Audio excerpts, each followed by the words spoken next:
Bueno, buenas noches entonces a todos. Mi nombre es Patricia Labraga. Quiero darles la bienvenida a todos en nombre del Comité de Educación Médica Continua, único, integrado por ambas sociedades, la Sociedad de Psiquiatría del Uruguay y la Sociedad de Psiquiatría Biológica del Uruguay. Como ustedes saben, el comité tenía previstas actividades para este año, concretamente el curso de antipsicóticos desde el mecanismo de acción a la clínica. Este curso debió suspenderse en el mes de marzo. Obviamente, ni bien la modalidad presencial lo permita, este curso se va a llevar a cabo. El Comité de Educación Médica, en el contexto de pandemia, inició actividades en la modalidad virtual, poniendo foco en el tema que nos convoca a todos. Si hacemos un breve raconto, la primera actividad del año fue Desafíos en Psiquiatría en tiempos de COVID-19. Este curso fue coordinado por el doctor Juan Dapueto y contamos con 3 muy buenas exposiciones a cargo de colegas de nuestro medio. La doctora Teresa Pereira se refirió al impacto de COVID-19 en el personal de la salud. La doctora Claudia Ceroni hizo referencia al doble estigma que sufren las personas con patología mental. Y la doctora Laura Sarugo planteó el impacto de la pandemia, considerando sobre todo el aislamiento en la población añosa. En mayo también contamos con una actividad organizada por el Colegio Médico del Uruguay. A esta actividad dieron auspicio ambas sociedades de psiquiatría, y en esta actividad colegas españoles aportaron desde Barcelona sus experiencias en la atención a la salud de los médicos en el contexto de la pandemia. También recibimos aportes desde Argentina. En esta oportunidad, en la noche de hoy, la actividad está a cargo del doctor Jaime Grodzicki, quien nos aportará su valiosa experiencia desde otro lugar del mundo, dado que es médico, psiquiatra, uruguayo, radicado en Nueva York. Se va a referir específicamente al impacto de la pandemia en pacientes con desórdenes mentales. Agradecemos especialmente al doctor Jaime Grodzicki la posibilidad de contar con él en esta actividad hoy de noche, y voy a darle la palabra a la doctora Sara Goldstein, compañera del Comité de Educación Médica Continua, quien nos va a presentar al doctor. Bueno, adelante, Sara. Bueno, buenas noches a todos y bienvenidos a esta actividad.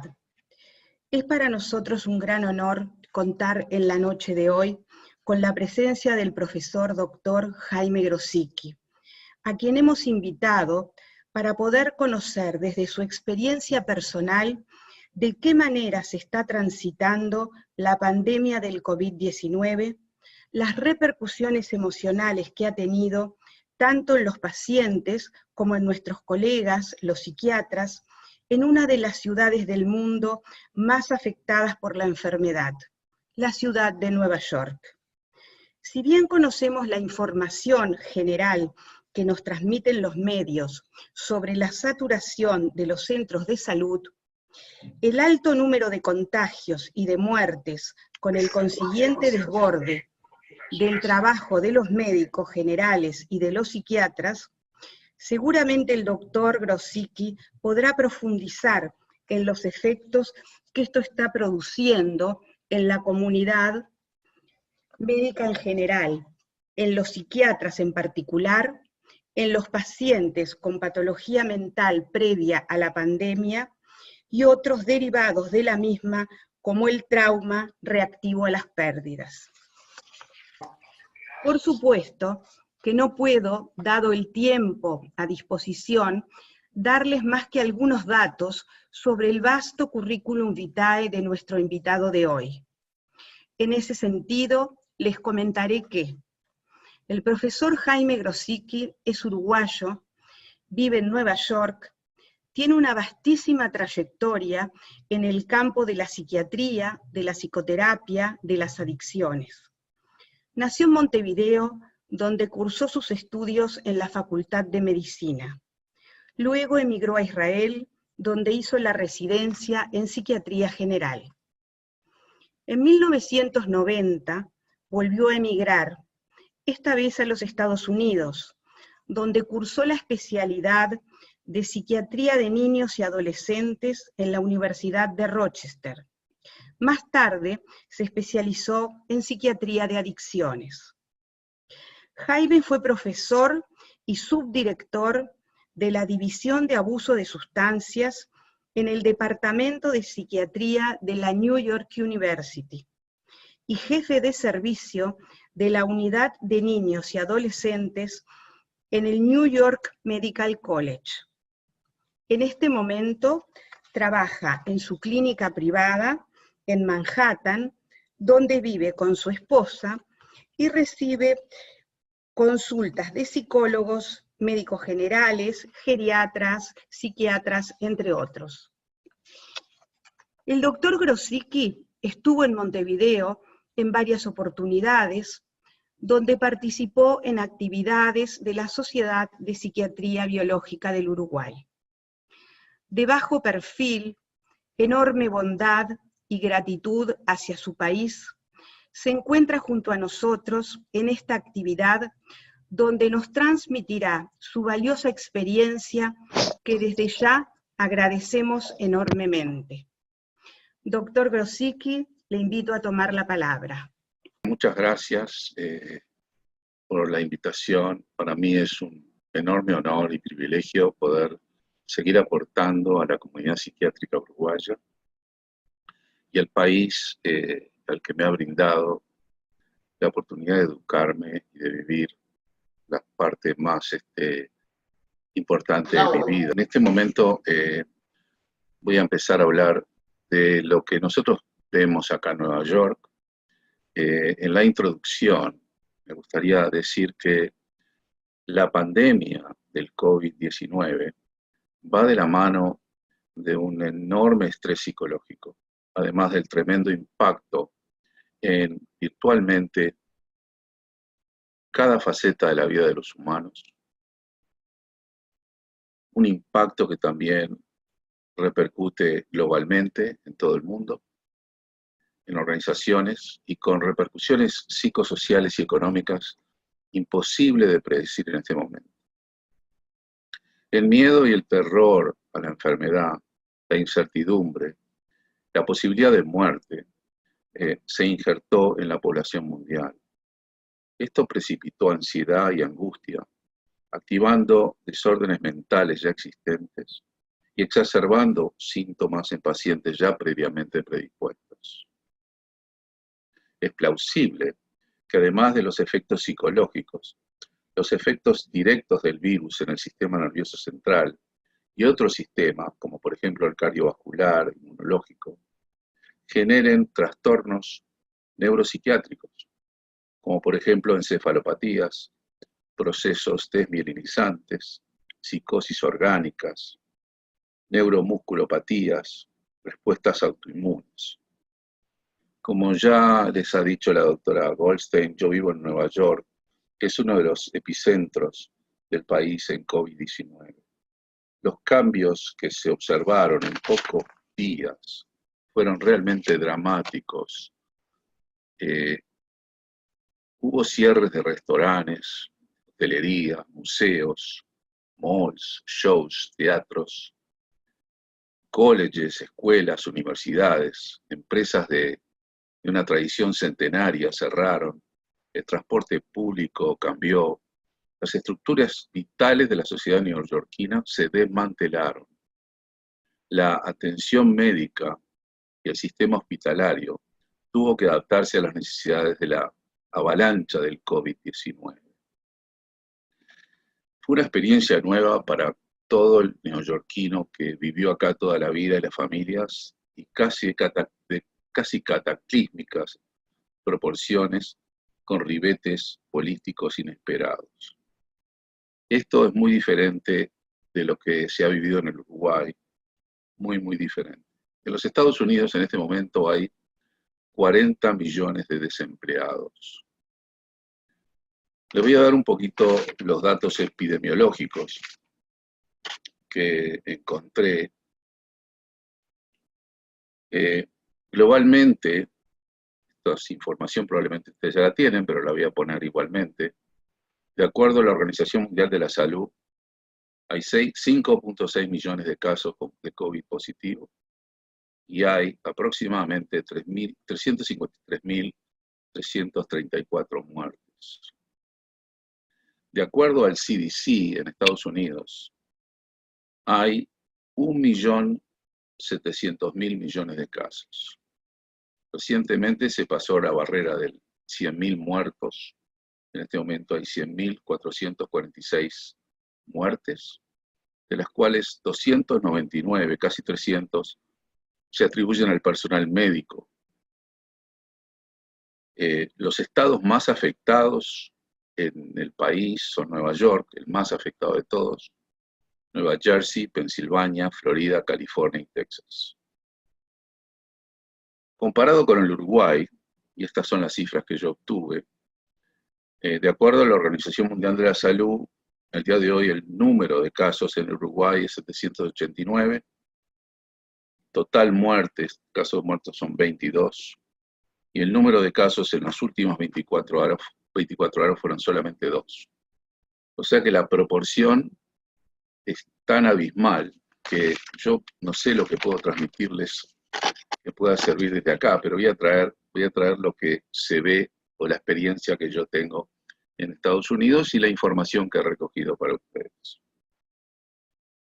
En el siguiente slide vamos a ver cuáles son los niveles de cuidado que hay, y yo voy a tratar de ser esquemático para que se pueda retener mejor. El tratamiento psiquiátrico en el COVID-19 no está en la primera línea de ataque, es por supuesto el tratamiento médico. En general, el tratamiento psiquiátrico está en el nivel de cuidado hospitalario, ambulatorio, en la consulta interdisciplinaria y en los residenciales. En esta época de pandemia, a nivel hospitalario, se observa exacerbación de síntomas en pacientes crónicos, con esquizofrenia, enfermedad bipolar, depresión crónica con elementos psicóticos, abuso de sustancias y trastornos de la personalidad fronteriza, lo que se le dice borderline. El factor más consistente que precipita el ingreso al hospital en esta época de pandemia es la falta de adherencia al tratamiento farmacológico. A esto se agrega el estrés económico, la falta de trabajo y soporte habitual, el distanciamiento social y emocional, el encerramiento, el aumento de abuso de sustancias, en especial el alcohol. No ha habido todavía documentos de aumento de la prevalencia de suicidios, aunque históricamente en las pandemias ha aumentado hasta un 10%, comparado con un 5% en periodos normales. A nivel ambulatorio, el soporte psiquiátrico y psicológico se ha modificado desde el encuentro clínico personal o grupal a plataformas virtuales, a la telemedicina, que después voy a entrar en detalles si ustedes quieren saber más lo que se hace aquí en ese sentido. A nivel psiquiátrico se ha mantenido algún tipo de encuentro personal en aquellos casos en que se requiere medicación inyectable o medicación intravenosa, como por ejemplo la esquetamina, o antipsicóticos de larga duración, tipo DEPOT, y extracción de niveles de sangre para documentar niveles de clozapina, litio, ácido valproico, o detoxificaciones ambulatorias. Se ve además un incremento en la violencia doméstica, abuso de menores y mujeres, en parte debido al confinamiento y al abuso de sustancias. Los niveles de irritabilidad familiar y conflictos maritales también han aumentado en escala y magnitud. La depresión crónica se presenta con exacerbaciones agudas. Los síntomas más frecuentes son disturbio del sueño, aumento del consumo de alcohol y sustancias, recaídas con opioides, benzodiazepinas, medicación estimulante, marihuana.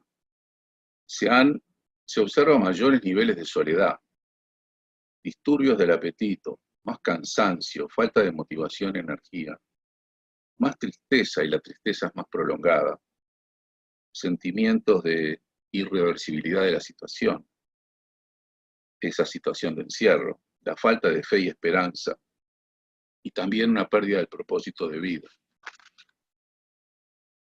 En las consultas interdisciplinarias, que es el tercer nivel de cuidado, está el manejo de pacientes en el CTI o internación médica de pacientes con COVID-19. Uno de los mayores motivos de consulta es ansiedad severa, depresión, soledad, separación de familiares, suspensión de visitas, distanciamiento de personal médico y nurses. Estos pacientes requieren ajustes farmacológicos y estrategias no farmacológicas, por ejemplo, soporte emocional, meditación, técnicas de relajación, otro tipo de entretenimiento. Pacientes en el CTI con COVID-19, yo creo que hay pocas camas de CTI en Uruguay. Acá fueron muchísimos y hubo una falta de ventiladores o respiradores por un tiempo. Hubieron miles de pacientes con respiradores. Los pacientes con COVID-19 presentan una complicación importante. Los cuadros delirantes o delirios es un desafío importante y frecuente. Los estudios preliminares indicaron que pacientes con COVID-19 se presentan con delirio en 25 a 30% de los casos en los CTI, pero se estima que realmente el porcentaje es mayor, entre 50 y 60%. ¿Cuál es el mecanismo? El mecanismo es multifactorial y hay siete mecanismos más mejor estudiados. Primer mecanismo de delirio es por la invasión directa del virus en el sistema nervioso central. El segundo, es posible la respuesta a mediadores de inflamación en el sistema nervioso central. El tercer mecanismo es el efecto secundario de la insuficiencia funcional de órganos vitales. El cuarto mecanismo es efecto de la medicación sedativa. El quinto es un tiempo prolongado en ventilación asistida. El sexto es la inmovilización prolongada. Y el séptimo, factores ambientales, como por ejemplo el aislamiento del paciente, temperatura, iluminación, etc. El tratamiento en el CTI, o lo que se hace aquí, es tratamiento farmacológico y tratamiento no farmacológico. El tratamiento farmacológico es fundamentalmente para tratar la agitación, y el delirio es haloperidol intravenoso, a veces mezclado con lorazepam o Valium intravenoso, antipsicóticos atípicos, olanzapina, se puede poner también clozapina o quetiapina, se lo cuela acá.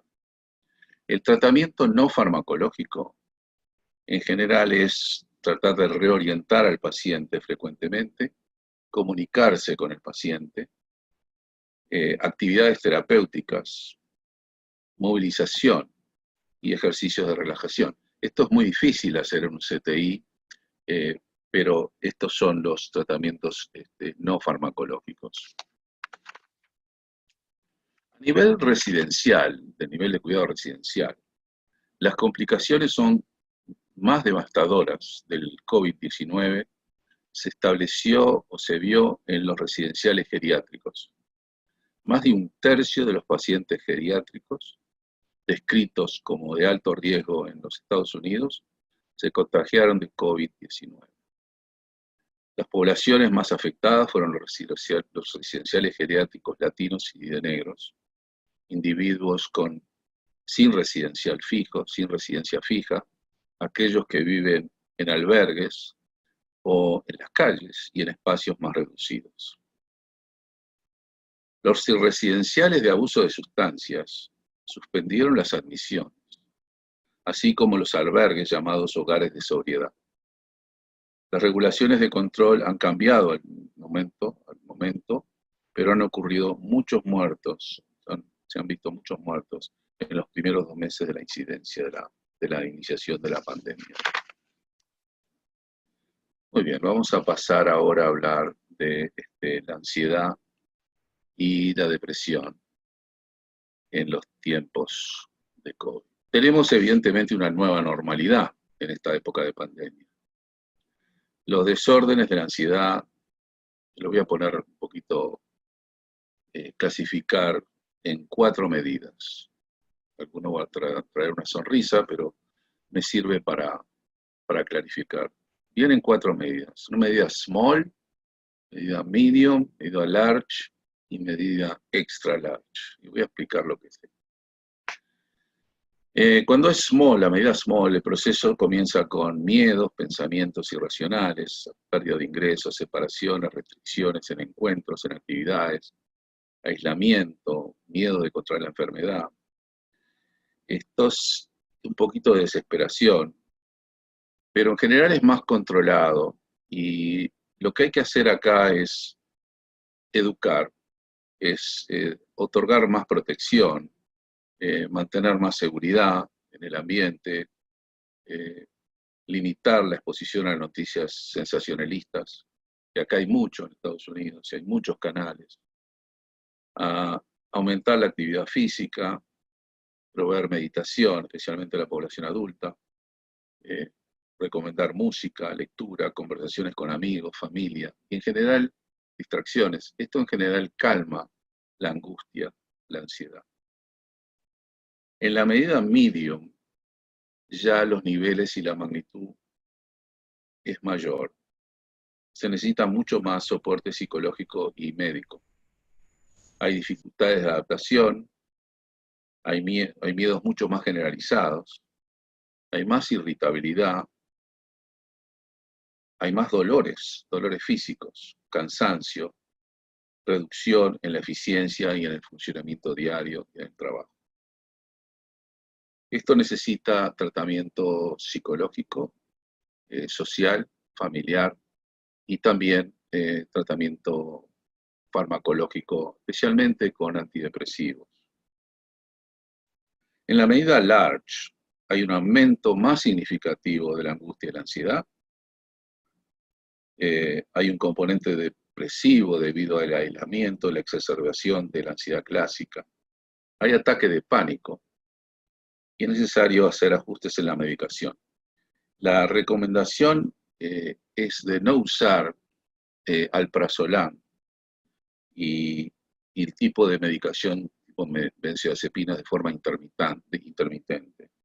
Si es posible, lo que se recomienda más aquí es aumentar más la medicación antidepresiva.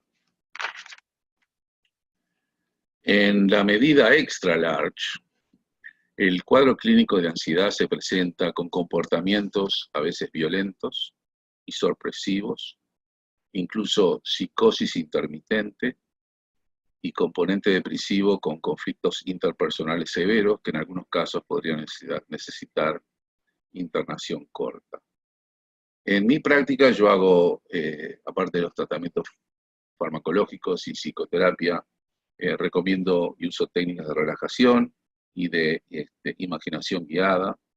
Los trato de educar en sentarse en una silla confortable, en hacerlos contar lentamente de 1 a 3, en la cuenta de 1 les pido que cierren los ojos y que pongan los ojos en dirección a la cabeza arriba. La cuenta de 2 les pido que cierre los ojos y que respire profundamente. En la cuenta de 3 les pido que exhale, que relajen los ojos y sentir que uno está como flotando, descansando. Esto en un tiempo de aproximadamente 30 segundos a 1 minuto. Y después los hago contar de vuelta reversiblemente de 3, 2, 1 y hacer lo mismo. Les pido que abran los ojos y esto en general tiene una respuesta muy satisfactoria. Vamos a pasar ahora a hablar de el desorden bipolar en tiempos de COVID. Podríamos decir que el desorden bipolar se correlaciona con la expresión de energía.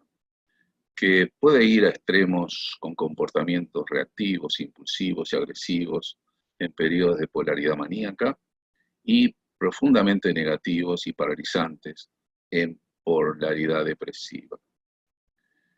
En periodos de descompensación e incluso previamente, lo importante es evaluar al paciente en cuanto a la adherencia a la medicación, especialmente niveles de litio, de ácido valproico, antipsicóticos. También podemos evaluar si han habido cambios en la rutina diaria, cambios en el sueño, que es un signo fundamental, y también si hay cambio en el juicio, en los estados maníacos, también en periodos depresivos. En una gran mayoría de estos pacientes, el abuso de alcohol u otras sustancias puede desestabilizar el humor y o gatillar uno de los estados polarizantes del desorden. En suma, en la biopolaridad es importante monitorizar la adherencia, la rutina, el sueño y el comportamiento. Esa es la recomendación más importante. Yo, generalmente, si hay algún ajuste de medicación, también debo hacer un ajuste de la dosis en las sesiones, en la frecuencia de sesiones. Las consecuencias en esta época de pandemia suele ser devastadora. En periodos de crisis, estos pacientes deben ser monitorizados mucho más frecuentemente, como dije antes, y también obtener información de la familia. En términos del próximo slide, el abuso de sustancias. Yo también me dedico a hacer adicciones y tengo una cantidad de pacientes que nos monitorizó por problemas de sustancias. Una gran mayoría de los pacientes con abuso de sustancias tienen una historia de enfermedades crónicas,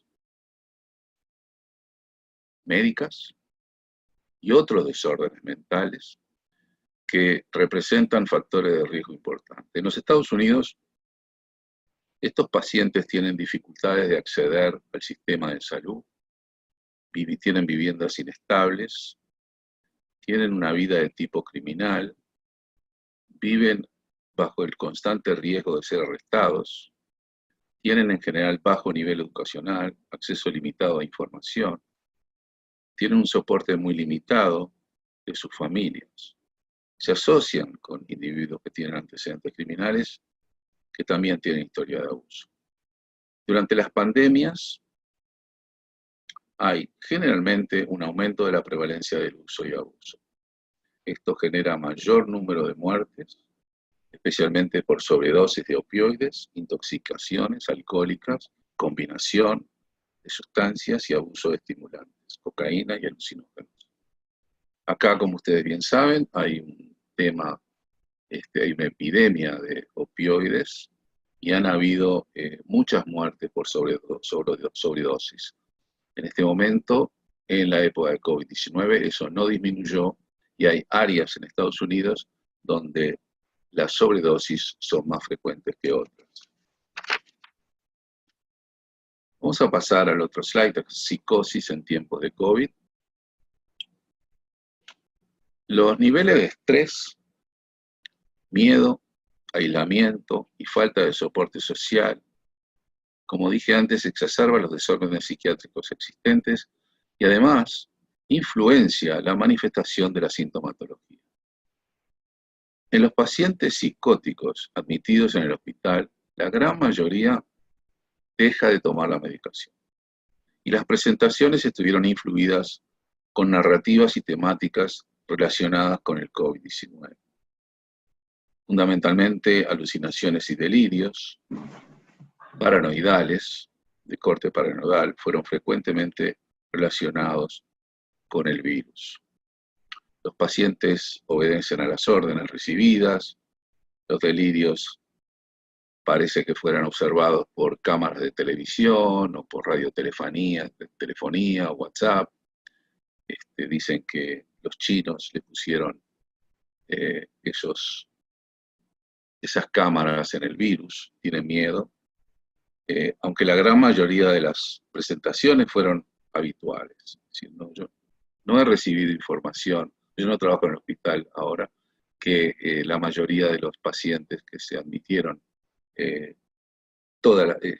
fueron diferentes que antes. La psicopatología es la misma, con el tema de influencia sujetada a la pandemia, pero exacerbada por las complicaciones psicosociales. Aislamiento social, encerramiento, estar en constante estrés, miedo y aumento del uso de sustancias.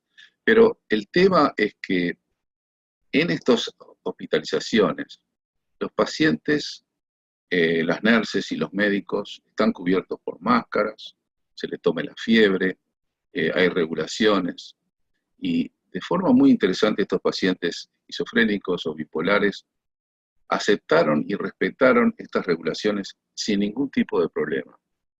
Es algo que ellos lo adoptaron y no hubo problema para el seguimiento.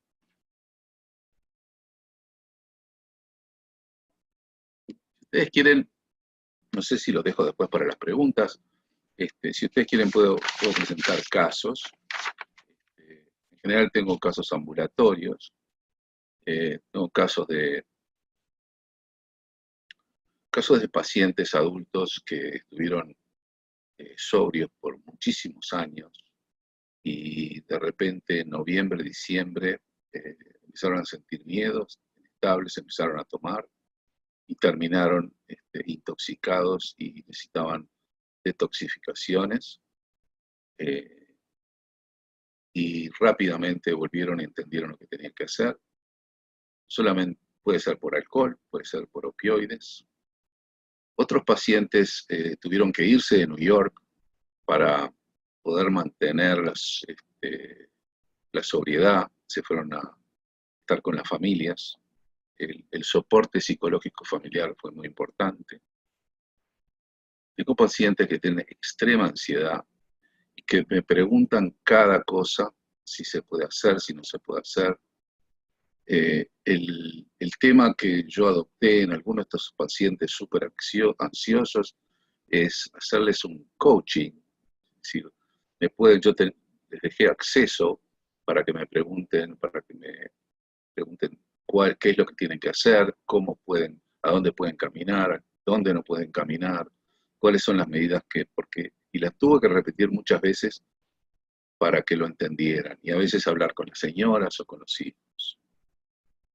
Pacientes con esquizofrenia que los tuve que mantener aumentando la medicación porque aparecieron alucinaciones y delirios, y tuve que subir la medicación bastante para mantenerlos fuera del hospital.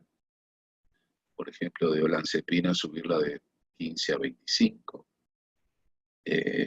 Otros que no me respondieron a la medicación antidepresiva, estaba tratándolos con medicación antidepresiva por 2-3 meses, y de repente la medicación antidepresiva no funcionó más, hicieron una recaída, no podían dormir, se sentían horribles, todos los síntomas de depresión reaparecieron y tuve que cambiar la medicación, porque aumentando la dosis no me marchaban, hasta 2-3 veces. También en casos de desorden obsesivo compulsivo, pacientes que estaban en 250 de sertralina y mantenidos estable cuando vino el virus, el COVID. De repente los síntomas obsesivos compulsivos, de chequeo, de limpieza de manos, empezó a descompensarse y la medicación ya no funcionó. Y hubo que hacer un ajuste de la medicación y cambiarlo y agregar medicación antipsicótica. Voy a hacer un pequeño resumen y después vamos a entrar en la parte de preguntas si están interesados. Hicimos una revisión de los datos epidemiológicos, vimos el tratamiento psiquiátrico en el periodo de COVID en los diferentes niveles de cuidado, la ansiedad y la depresión asociados o relacionados con esta pandemia, la importancia de controlar aspectos de comportamiento, de sueño, de adherencia a la medicación, en la bipolaridad, la relevancia del abuso de sustancias en esta época, la psicosis relacionada con el COVID. Muy interesante que en Nueva York, a pesar de que todos los restaurantes se cerraron, los dealers o los que venden la droga no pararon de venderla, y por otro lado las casas de licores se mantuvieron abiertas y no había ninguna restricción. O sea que el acceso a la droga no se limitó. Quiero terminar con algunas lecciones aprendidas en estos tiempos. Una lección importante, por lo menos para mí, es que la vida tal cual la conocemos no puede tener ninguna garantía permanente, ya nunca más. Que puede cambiar de un día para otro. Que todos somos frágiles y vulnerables. Y especialmente cuando hay un enemigo invisible que nos puede destruir en cualquier momento inesperado. Es necesario estar siempre preparado para lo peor y tener un plan de emergencia, de desastre, bien diseñado con recursos para aplicarlo. Tenemos que prepararnos a vivir en circunstancias adversas, aprender a vivir en soledad a veces y en situaciones con restricciones. Tenemos que aprender a apreciar lo que tenemos, la socialización interpersonal, aprender a usar tiempos para estar con nuestras familias, con nuestros hijos, con nuestros amigos, y tratar de vencer a la soledad. Aprendemos también que hay que valorar lo positivo y lo importante. Hay que ser más generoso. Hay que brindar constantemente mensajes de optimismo y de fe. Y yo les agradezco que me hayan escuchado. Bueno, ahora si quieren hacer preguntas, con mucho gusto. Buenas noches. Buenas noches. Soy el doctor Roberto Mosera, que soy uno de los integrantes del Comité de Educación Médica. Y bueno, realmente que ha sido muy interesante toda esta perspectiva de un lugar tan conflictivo para la pandemia como Nueva York. Y yo quería hacerle alguna pregunta. Al principio mencionó lo que pueden ser los cuadros neuropsiquiátricos. Yo no sé si puede extenderse un poco más y qué características peculiares puede tener en relación a otras lesiones de las que provoca el COVID-19, que eso en realidad es un poco nuevo para nosotros, más allá de que acá, como en realidad no tenemos tanta casuística, no tenemos mayor información de ese tipo de lesiones que pueda provocar el COVID. Claro. En realidad nosotros tampoco tenemos mucha información, porque los estudios que se han hecho son muy preliminares. Y lo que yo he dicho es estudios que están empezando a hacerse y que todavía no se terminaron. Fundamentalmente, los estudios por acción directa del virus en el sistema nervioso central y las repercusiones que tienen en otros sistemas, como dije, el cardiovascular, el inmunológico, en la estructura neuromuscular, y ver qué puede pasar en el futuro con pacientes que tuvieron el virus y que no se recuperaron totalmente.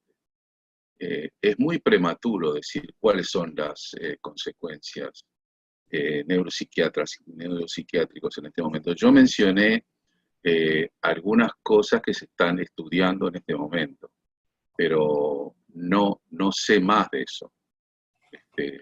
Lo que recogí de la literatura que es lo que se está tratando de estudiar a nivel del sistema nervioso central. Se han hecho autopsias, están estudiando cerebros, están haciendo estudios inmunológicos, y recién estamos en los inicios. Así que yo lo menciono, pero no hay nada definitivo. Estamos recién en 3 meses, 4 meses de empezar a descubrir esta nueva enfermedad. Sí, estamos aprendiendo todo de algo que nadie sabe. Nadie sabe, ¿no? Es todo muy nuevo. Sí. Muchas gracias. El doctor Luis Villalba estaba pidiendo la palabra. Bueno, primero que nada, agradecerle mucho la presentación. Fue muy ilustrativa, muy interesante de ver otras situaciones, quizás más difíciles, me parece seguramente más difíciles de las que estamos viviendo acá, aunque también acá se han vivido situaciones difíciles, quizás por otros elementos, ¿no? Más bien las dificultades en relación fundamentalmente al hospital psiquiátrico, al hospital Vilar de Boque, pero las cuestiones se vienen solucionando. Quería preguntarle algo que usted se refirió en algún momento en relación a la telepsiquiatría. Sí. Acá ha habido evidentemente un aumento también bastante grande, sobre todo a nivel, más que nada la consulta telefónica aumentó mucho. Hay una línea telefónica del Ministerio de Salud Pública que ha tenido muchísimas llamadas. Trabajan psicólogos honorarios y son alrededor de 100. Y realmente han tenido una labor bastante eficaz por lo que vienen planteando. Y también se generó una app, una aplicación telefónica que se llama Corona UI y que se le está pensando en agregar una parte de salud mental para poder derivar a los pacientes a diferentes servicios en relación a la gravedad de las consultas. Pero hay un problema ahí, es de alguna manera cómo se hace el triage. Si lo hacen solamente los psicólogos, o habría que haber psiquiatras ahí, o hay incluso métodos electrónicos para hacer eso. Y quería saber si hay alguna experiencia en relación a eso. Sí, sí. La experiencia en usar el método virtual o lo general. Sí. Las dos cosas. Sí. Bueno, yo trabajo en este momento, como la mayoría de mis colegas, si no 100%, en plataformas virtuales. Las plataformas virtuales aquí son muy buenas, muchos usan Zoom, yo uso otra, pero similar a Zoom. Y acá, que es otro mundo, hay legalidades, lo que se llama IPA, protección, esas cosas. Entonces uno trata de protegerse en ese sentido. Yo lo hago todo el tiempo, yo prácticamente voy a mi consultorio 1 o 2 veces por semana, pero trabajo ahí, pero no veo pacientes personalmente. Esto tiene pros y cons, tiene cosas positivas y cosas negativas. Es una buena cosa que haya la posibilidad de verse virtualmente y intercambiar. Creo que esto es mejor que el teléfono. Hay gente que tiene problemas de usar esta plataforma, y hay gente que prefiere el teléfono, especialmente sexo femenino, que no están bien peinadas o no están vestidas. Bueno, pero no quieren exponerse. Y hay otros que tienen problemas de usarlo en general. Hay pacientes que yo he perdido porque no quieren no venir a mi consultorio. Hay cosas que no lo pueden hacer o decir si no están en mi consultorio. No solamente por privacidad, sino por el entorno. Hay todo un tema de conexión ambiental. Luego también tratamientos psicológicos de corte psicoanalítico, entonces hay otro componente de transferencia y contratransferencia. También lo hacen las organizaciones que tienen, o instituciones, lo hacen virtualmente. Es muy poco lo que va. en los psicólogos lo hacen, los asistentes sociales lo hacen. Ese es el método más común. Personalmente, no es la pregunta que tú me hiciste, pero personalmente yo tengo problemas con este sistema porque no puedo tener una evaluación clínica acertada en muchos casos. Un ejemplo concreto, el otro día le di a un paciente un antipsicótico, es un paciente maníaco depresivo, y yo no puedo ver si tiene acaticia o no tiene acaticia, yo no puedo ver si tiene temblor o no tiene temblor, no puedo ver al paciente completo. Entonces el monitoreo es parcial y uno lleva a cometer errores. No tampoco sé la privacidad que hay, si hay alguien escuchando o no escuchando, si va a decir la verdad o no. Pero es lo mejor que tenemos en este momento. Y psiquiatría, te voy a decir que también lo hacen los dermatólogos acá, lo hacen los médicos generales, es decir, todos usan el sistema virtual. Así que esto es lo que pasa ahora. ¿Qué va a pasar de ahora en adelante? No sé. Yo pienso que en un par de meses voy a empezar a ver pacientes en mi consultorio. Pero también uno tiene miedo, ¿sí? No sé, estás en Nueva York, si en Uruguay es otra realidad. La parte que se está haciendo ahí de abrir apps o oportunidades para llamar, está excelente. Yo creo que es fantástico que los pacientes y aquellos que no son pacientes tengan una línea de emergencia, tengan con quien hablar, puedan exponer. El gobernador de New York lo está haciendo también.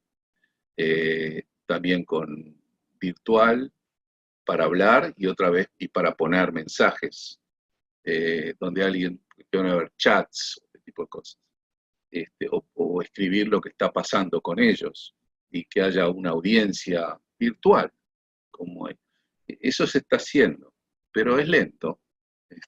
No sé cuál es el resultado, no sé cuánto los está usando, si realmente contribuye a la salud mental o no.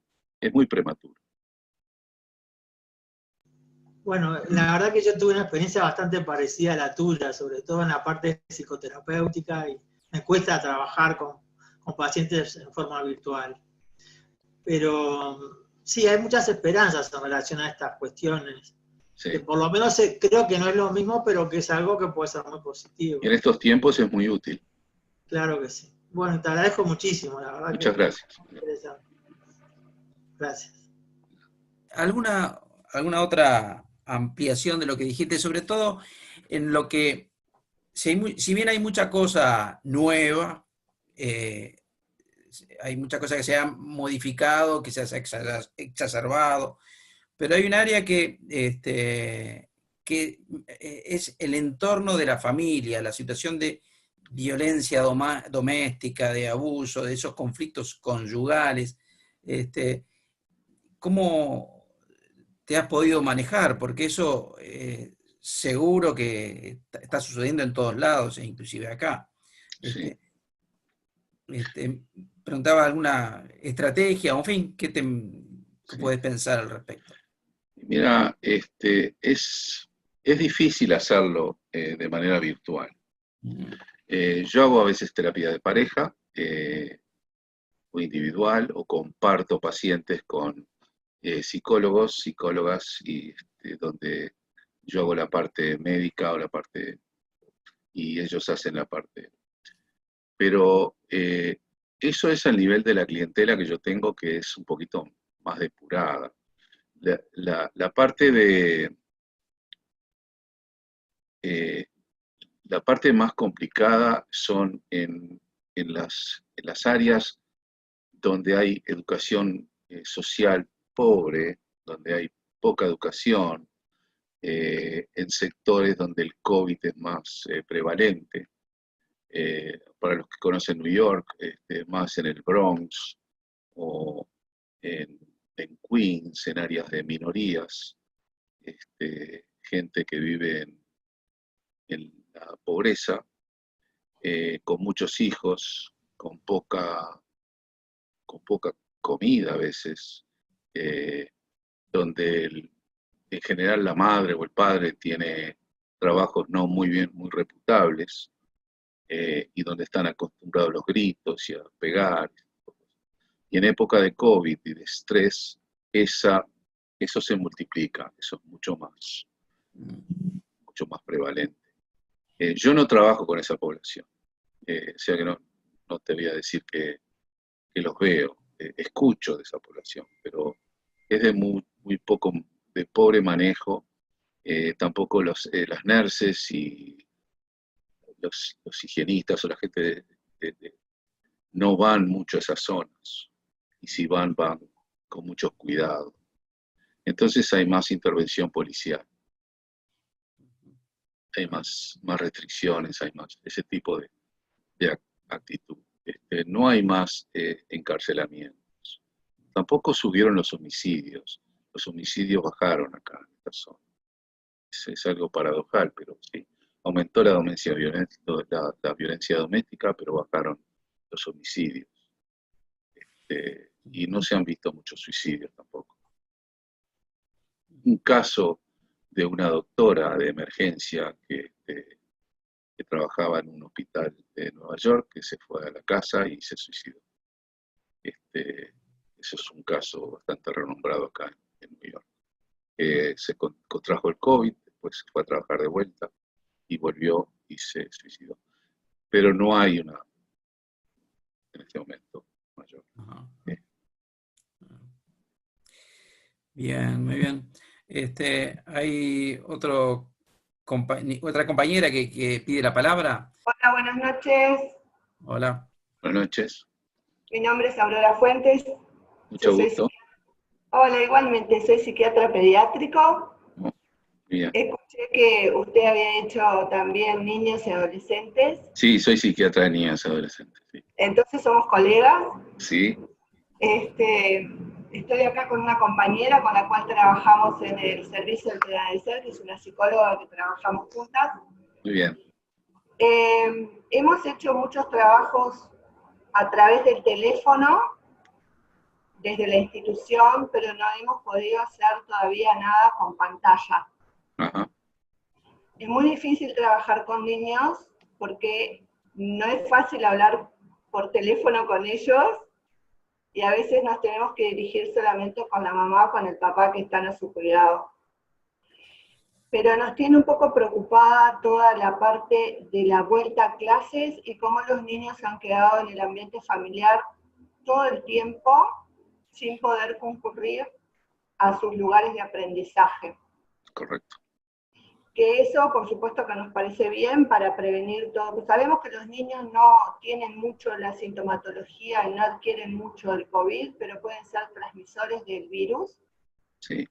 Sí vemos telefónicamente que nos han comunicado un aumento y una exacerbación de la sintomatología conductual, Sí. y sobre todo de las alteraciones del sueño, y en la parte adolescente el aumento del consumo, y también en la emergencia donde trabajo los intentos de autoeliminación. Esto nos tiene un poco preocupados. Queremos ver una opinión, que nos cuentes algo que si has trabajado con niños o con adolescentes ahora ahí en ese epicentro de Nueva York. Sí, yo tengo pacientes particulares, niños, doctora, mucho gusto, tu compañera. Hola. No sé si, te voy a contestar la pregunta, pero acá hubieron muchos casos que aparecieron nuevos casos en Nueva York de la enfermedad de Kawasaki. Sí. Que de alguna forma la relacionaron con el COVID-19. Sí. Porque encontraron anticuerpos del COVID-19, esa es la razón, Sí. con dificultades respiratorias. Eso es un misterio, no se sabe de dónde salió, pero hay una idea de que son portadores y eso desarrolla la... el problema de las escuelas es un problema grande, porque, no sé si se dice así, pero de golpe y porrazo, las madres tuvieron que hacerse cargo de la educación de los hijos. Sí. a través del internet, sin estar preparadas para nada. Exacto. Las maestras están haciendo lo mejor que se puede, pero no mucho. Estudiantes de 11 años, 12 años, 13 años de principio del liceo se están dando cuenta de que están llenando el tiempo más que aprender, que realmente no aprenden. Y eso baja mucho la motivación, el interés, y problema grande. Y las madres, hay madres que no pueden lidiar porque no están preparadas. Y yo veo pacientes de otros estados también, no solamente de New York, veo pacientes en otros lugares como Florida, como Minnesota, es decir, en otros estados también a través del sistema virtual. Y las madres tienen enormes dificultades para poder educar a los niños.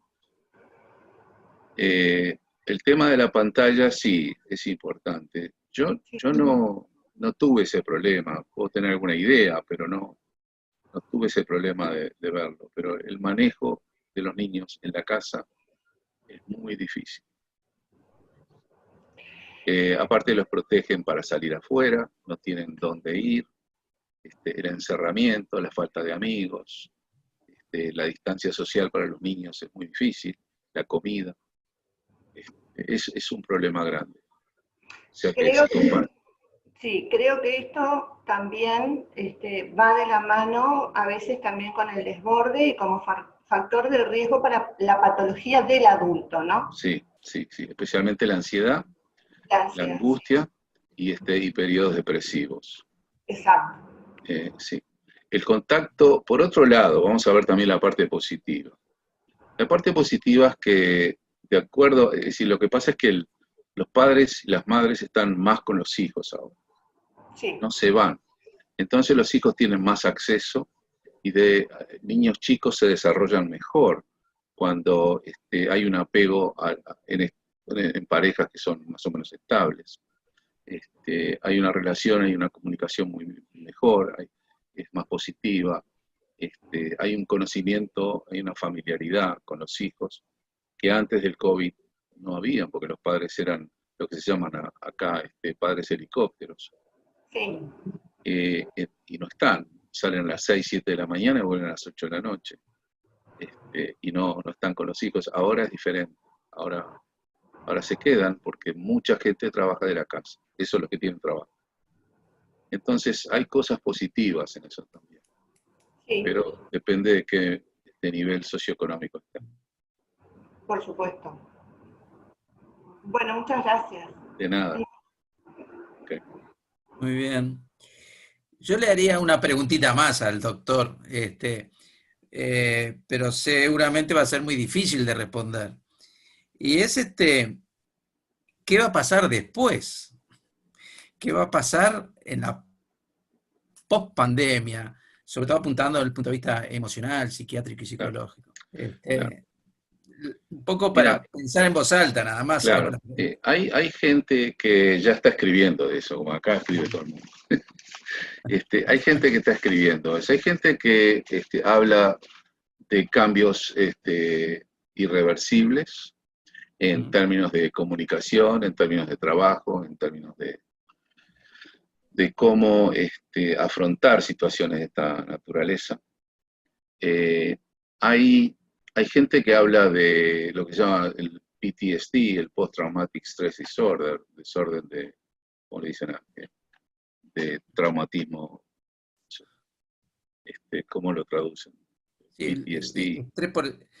El trastorno por estrés postraumático. Ahí está. Hablan de ese tipo de trastorno. La parte de elaborar las pérdidas, mucha gente murió.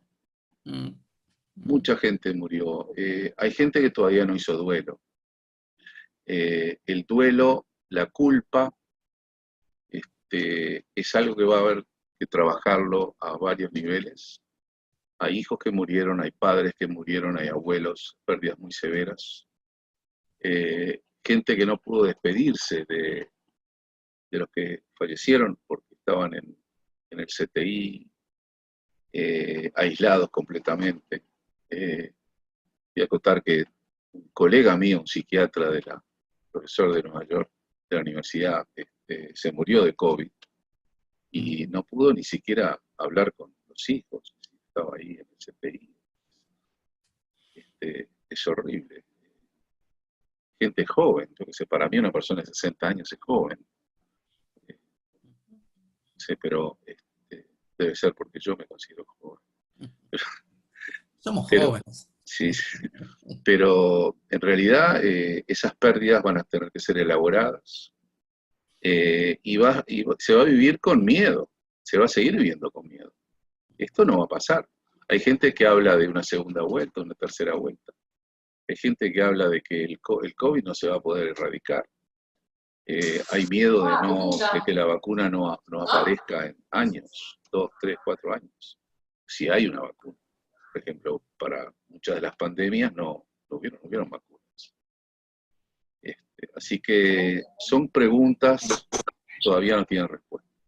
Pero definitivamente pienso que el rol de la psiquiatría, el rol de la higiene mental va a ser más importante.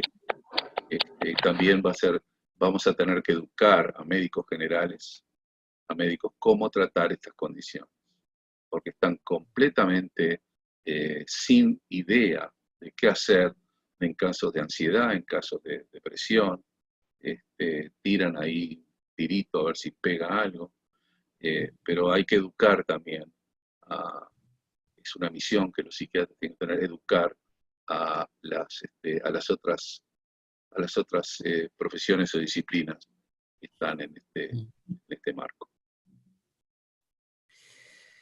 Muy bien. Bueno, no veo que haya nuevas preguntas del público. La mayoría se fue. No, sí están todos ahí. Están okay. Todos allí. Quizás esta forma de interactuar sea un poco más, que limite un poco más la espontaneidad. Okay. Pero creo que de alguna manera ha sido muy clara, muy práctica y muy entendible todas las cosas que ha desarrollado. Entonces, en realidad, yo quiero agradecerte mucho toda esta colaboración, este aporte que inexorablemente es muy importante para nosotros. Y entonces, realmente, muchísimas gracias en nombre de los comités de educación médica y además agradecer a los que nos han estado escuchando hasta ahora, que también ha sido un número importante. Y un agradecimiento adicional a Sara Goldstein, que fue un poco la que precipitó, catalizó esta instancia de encuentro. Okay. Así que bueno, muchísimas gracias. Bueno, gracias a todos los presentes, gracias por invitarme, espero que haya sido útil y espero que haya podido contribuir un poco a los conocimientos y transmisión de mi experiencia en Nueva York. Muchísimas gracias. De nada. Chao.